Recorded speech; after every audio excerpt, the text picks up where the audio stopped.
Hello, I'm Dr. Sam Hancock of the Emerald Planet and Emerald Planet TV. We come to you on a week-to-week basis from Washington, D.C. in the United States as we look around the globe in 144 different nations, looking for those 1,000 best practices, the technology, services, and products that are making a difference as we move through the 21st century. And as we have a planet of 9 billion people by 2038 and possibly 12 to 13 billion by the end of this century, how are we going to be able to take care of all these people on planet Earth? And that's what Emerald Planet's all about. We come to you looking at the solutions, the best practices from around the globe as we create the Emerald Planet. Hello, welcome to the Emerald Planet. We're making a difference as we move through the 21st century. And seeing the long-term impacts of climate change.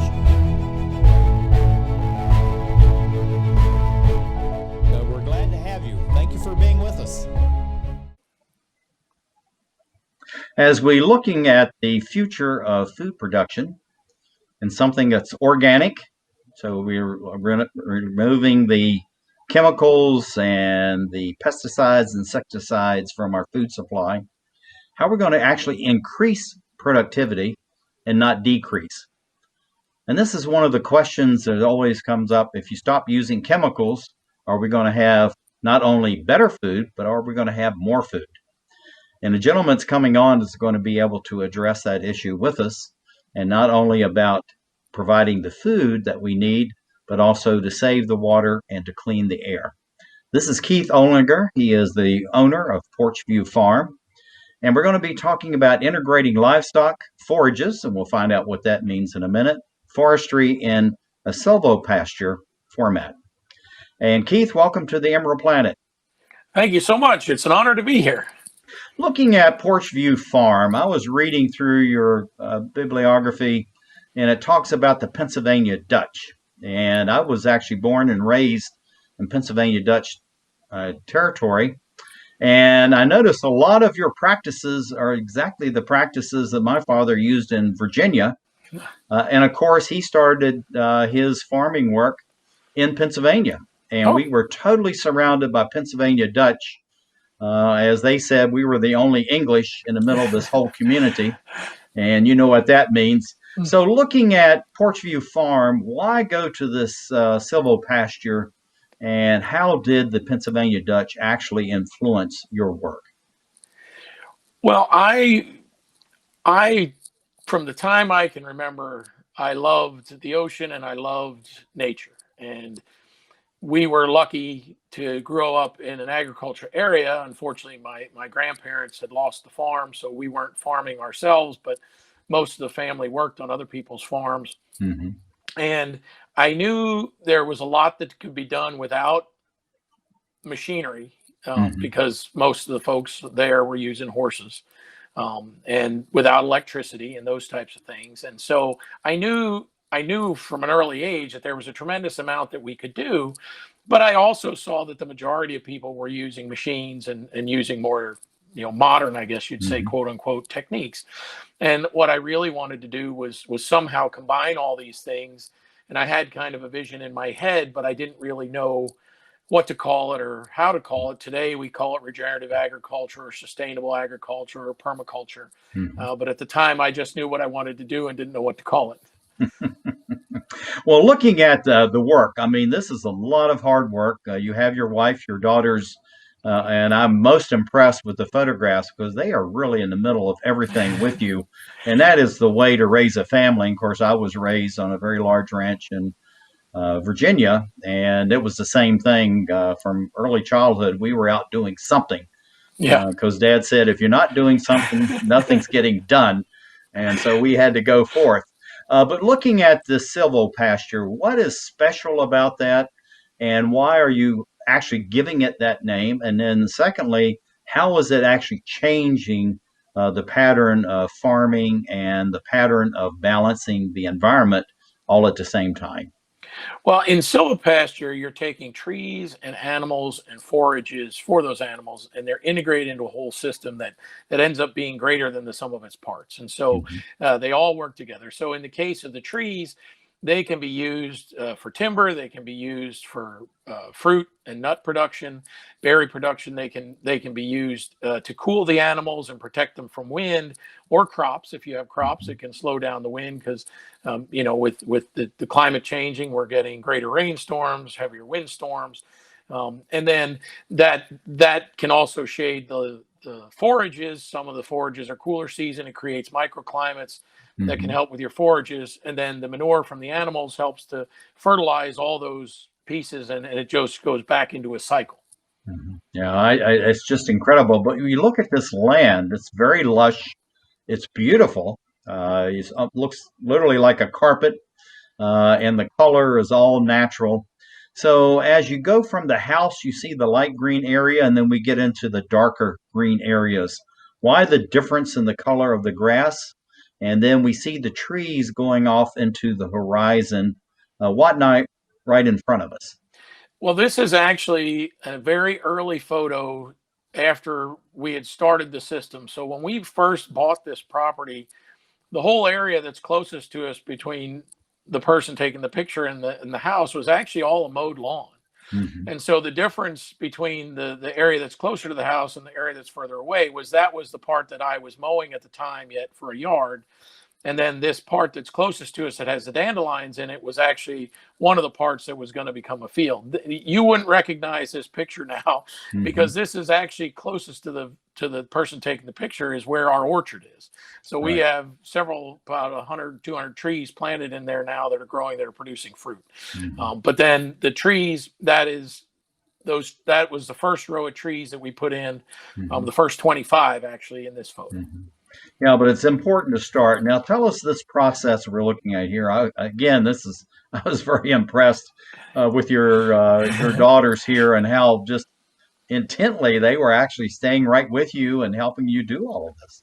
Yes, and so this is the daughter closest to us is my daughter Danielle. She now just turned 9, and my oldest daughter, I have 2, is Gabrielle, and she just turned 13. So I have a teenager now. And in this picture, we were putting in willow rods to create a living fence, and I was using a metal rod and pounding it in the ground to create the hole. And then they were coming back, and one of them was putting the rod in the hole, Gabby was, and then Danny was using a wooden mallet to tap it in. And then my wife was following on with a little bit of white paint to paint the tops to keep them from cracking in the weather. We planted 1,500 willow rods in that row. That is absolutely incredible. And so this is fast forward, looking at this. And then this living fence, you talked about this several different times, yet you have a fence. So tell us how the living fence actually comes into being and the process or the time it takes to do that. So the ultimate goal of the living fence is to create a hedge similar to an English hedge or one that you would find in Europe, that they can be sustained for thousands of years. The challenge is we are a functioning livestock farm, and so we need to protect the trees when they're young from the livestock. And I've made the mistake. I tried doing it the other way and just planting the trees, but the cattle and the sheep will come in and scratch themselves on the wooden stakes and break them off and then eat the baby trees. So you do need a fence put up to protect it. And so that's what you see here in this picture. My daughters are actually making the mark in the ground where I'm going to then come by with a planting bar and plant the trees. So right, okay. And material you're using as far as to set off, but also to protect the trunks of the trees. Why do this? This is a lot of extra work. Is this something that's really necessary? Well, we wouldn't have to put in the plastic tubes and the wooden stakes. However, what I've found is it creates a microclimate for the tree that really accelerates their growth. So I have some trees where I did not use the tubes, and they are still only about 1 foot or 2 foot tall, and it's been 5 years since they were planted. And then the trees that you see them hauling the tubes for in here, we planted them last year, and some of them are already 15 feet tall. So you're looking at a difference of 13, 15, 12 feet in the growth of the tree. The other thing that we do as well is we add a wood mulch at the base of the tree, and there's a mycorrhizal fungi relationship between these trees and the wood chips, and it really helps to protect the water, the moisture, and the water that they use. And so we've seen incredible growth using this.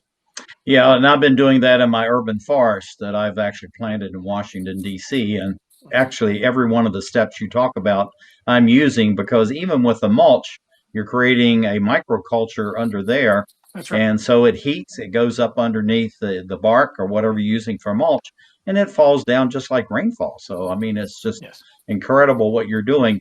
But also, you've really taken out about 10, 12, maybe even 15 years to the growth cycle if they're growing that fast. And so that's an incredible best Yes. practice I'm going to have to remember. Yes, I'm not getting Looking any on the younger. hill, looking on the hill back down towards all the stakes and the trees. Just tell us what we're looking at here, because these seem to be following a key line, but tell us what we're actually looking at. Yes. So what we did prior to doing any of the work, we laid out a keyline pattern on our farm, which was popularized by P.A. Yeomans in his book Water for Every Farm. Mhm. And this is a culmination picture after all the water lines have been put in. We put in 3,100 feet of water line with 15 frost-free hydrants to provide water to the livestock. And we put up over 2 miles of fencing and a mile of trees. We have about 7,500 trees of 5 different species planted in here. This looks incredible. Now, going back to the trees and their growth, we're looking at the ones that were used, the tubes. You've accelerated this by almost a decade by doing this. Now, this is something that you actually planned, you knew about, or is this a serendipity of doing a lot of extra work, thinking, I don't know if I need to really be doing this, but it worked out well? Well, a little bit of both. The advice that we got from the Department of Natural Resources in Maryland, our local forester, James Iredam, was that, the tree tubes would greatly enhance what we were doing and speed up the process. But also in this part of what the picture is showing is what we call our woodlot. Mm-hmm. And so this is, right now, we don't graze the animals in here, but what we were trying to do, we were trying to protect the young trees from deer. And so the trees and the stakes, the tubes and the stakes actually help protect the trees from the deer up in this area. Mm-hmm. So it was a combination. Yeah. Now, looking at the grazing, we're seeing this now as you actually have the sheep in there and grazing, and I know you continually move them so that they're actually fertilizing the soil as they're using the biomaterial. So, how does this cycle really work? We have about a minute to discover this, but we have to be quick. How is this cycle? We're being able to see it right now. Well, what you'll see is there's about a 2-month window when the animals are not going to be in this paddock that the grass replenishes itself. So that pulses the grass at the root system, which helps to create fertility in the soil microbiology. It helps them. And then the key line collects the water. It helps water the tree roots so the trees keep growing, and then the fences protect the trees. Mm-hmm. Well, this is just absolutely incredible. And of course, this is the outcome of doing all of this. I mean, the grass is up almost to the top of your tractor you're using. We're going to go out on this right here. This is a beautiful photograph. What do you see for silvopasture farming over the next 5, 10, or 15 years? You have about 20 seconds to say all that. I think it has a wonderful potential future. The challenge is it's a lot of work, and to get folks to be able to do it and get more programs in place to make it happen. Yeah, that's absolutely fantastic. But it's all about work. Keith Ohlinger, Porch View Farm, thank you for being with us as we create the Emerald Planet. Thank you so much.